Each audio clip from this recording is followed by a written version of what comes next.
At first glance, High Court Bar Association meetings might seem like boring events. But lately, they have become political rallies.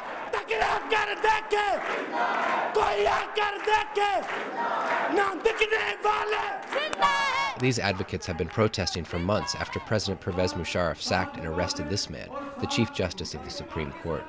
Dozens of other judges have also been dismissed.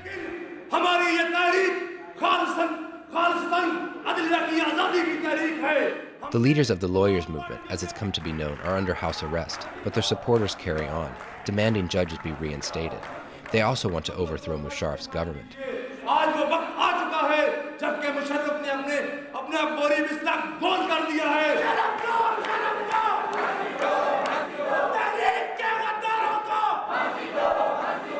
The lawyers' movement has helped galvanize public opinion against Musharraf, but it represents a deeper transformation in Pakistani society, the awakening of the middle class. The middle class in Pakistan was there, but it was invisible because it was not financially very strong, and then also it was not politically very active.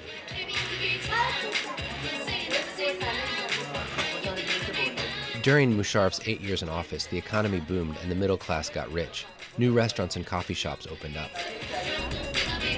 During a Saturday evening in Lahore, the streets are packed with new cars. Emboldened by the newfound riches, the middle class is demanding the end of military control and a return to democracy. We all have the same issues, the same grievances. We all want the same things. And the reason we all want the same things and probably have the same grievances is because we're all at the same point in life. Aisha Malik and her family are typical of the new middle class. She earned a law degree from Harvard. Her husband Humayun got his degree from American University and later worked on K Street. Both want to raise their 3 children in Pakistan, but a Pakistan with strong civil institutions. I like living here and I'd like my children to live here. And I'd like all those opportunities or all those reasons why anyone would want to go abroad to be here as well. Except perhaps for the chauffeur-driven Toyota Corolla, their lifestyle would be familiar to most Americans. Sit down.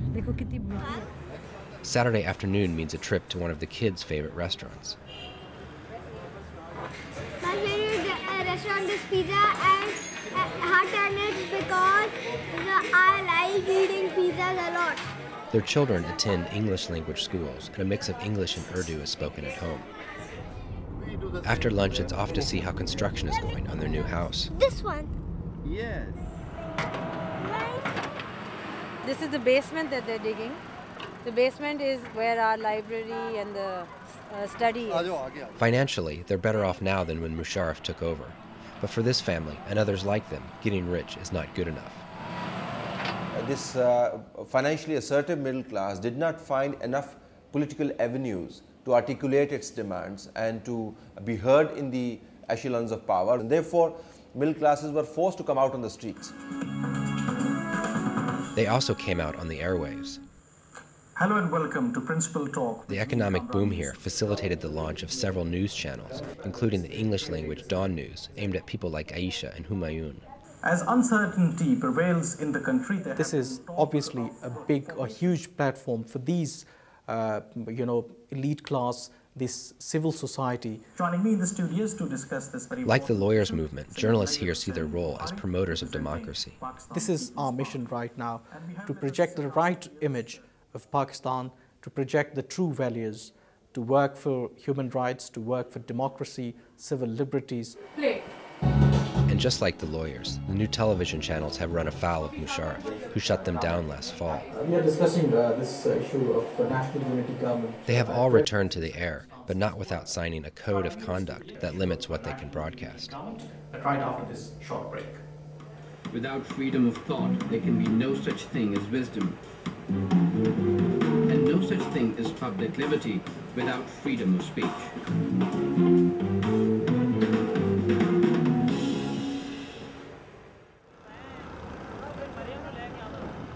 Aisha works as a corporate attorney.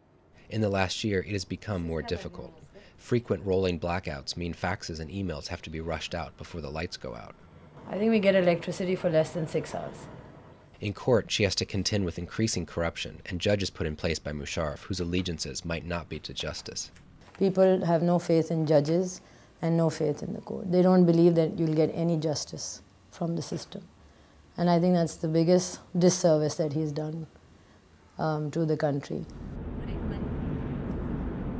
Her biggest concern is the kids. Like working mothers everywhere, she has to balance life and work, running errands like taking the kids to school, but she does it in an environment of suicide bombings and political violence.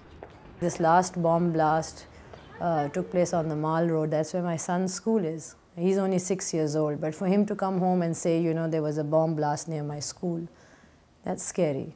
The bombing near the school and dozens before it were the work of suspected Islamic militants.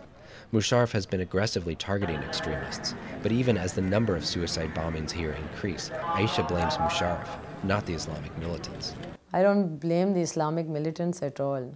Instead, she blames Musharraf for using the insecurity as an excuse to clamp down on dissidents and to delay elections. I mean, it's the government. The government is failing to safeguard the lives of their own people, and they are allowing all this to happen. Experts think that the political battle between Musharraf and the pro-democracy movement distracts Pakistan from battling Islamic militancy. So even a positive thing becomes a distraction for the war on terror. And if this would succeed, you will find that the war on terror will also succeed. Because you have then the support of the people, and you are operating on the basis of some true legitimacy. Aisha's husband Humayun Ihsan founded the Pakistan Law College in 1996. He teaches constitutional law in a country where the constitution is regularly flouted. Judicial decisions shall be preserved. His students are apprehensive about their future careers in law. I don't see them as much discouraged. I saw more of a civil society image. Finally, we will say that we have a small, we have a beginning of the making of a civil society. The disposed Chief Justice is a hero here, and the lawyers' movement is encouraging these students to get more engaged in politics. I will feel proud when I will be a lawyer or a judge that I am also do something for our country, for the common people, just like nowadays the lawyers are doing. We need to get out of this quagmire, out of this situation. So this struggle, I don't think it's totally fruitless. Frustrated नहीं होना. And ये शायद इतनी accurate calculation ना हो कि कुछ नहीं हो रहा. कुछ हो रहा है. कुछ हो रहा है. Word बड़ी आप